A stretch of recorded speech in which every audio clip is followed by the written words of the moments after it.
Ano, madam? Then I guess it's not Fiang. Okay, kuya. Okay, kuya to. Kung pinakamaasahan na guess it's not Fiang, okay lang po yun. Wala ho akong pakialam sa kanya. Charis.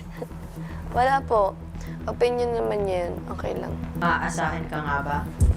Tingnan ho natin kung ano ang aking magkakaya at magagawa para sa lechong manok. Pero if I had to think of everyone, then it would be Fiang. Kasi Fiang is like, goes for everyone talaga. Like, she would cook for you, especially for the task that happened. Kasi everyone was doing a task and she wasn't.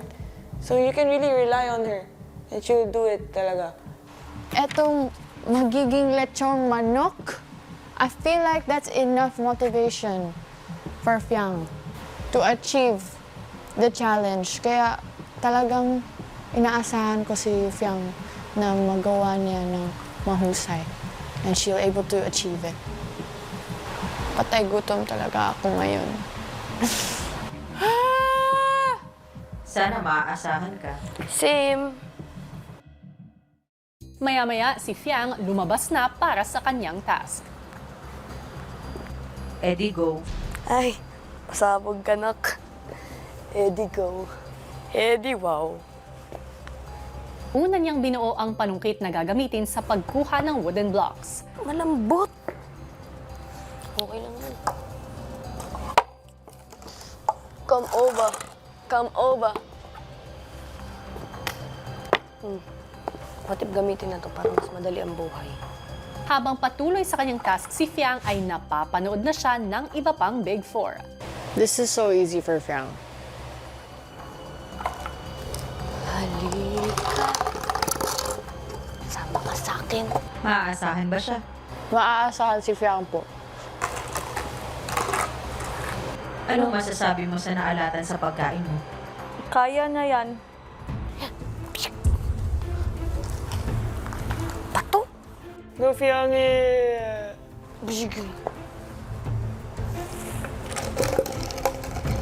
She's still reliable po.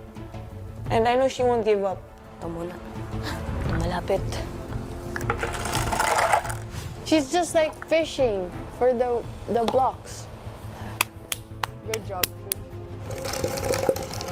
Fiang is a fighter, as in like, she's determined to achieve her goal. Look at that face. Pagkalipas ng 20 minuto ay porsigido pa rin si Fiang sa ginagawang task. Kaya naman si Kai, Tignan mo naman yung mukha ng determined na tao. Ito yun. Yung nakalabas na yung dila. Kai, determinado o pagod? O baka naman uhaw? Go, Fiangy! Baka kaya ginagalingan kasi ayaw sa pagkain mo.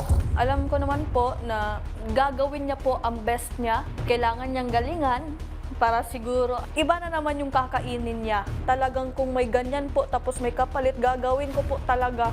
And I know she won't give up.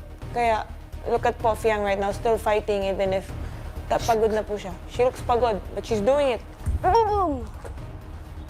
Yeah, I believe in Fiang. She can do this. And I can rely on Fiang po.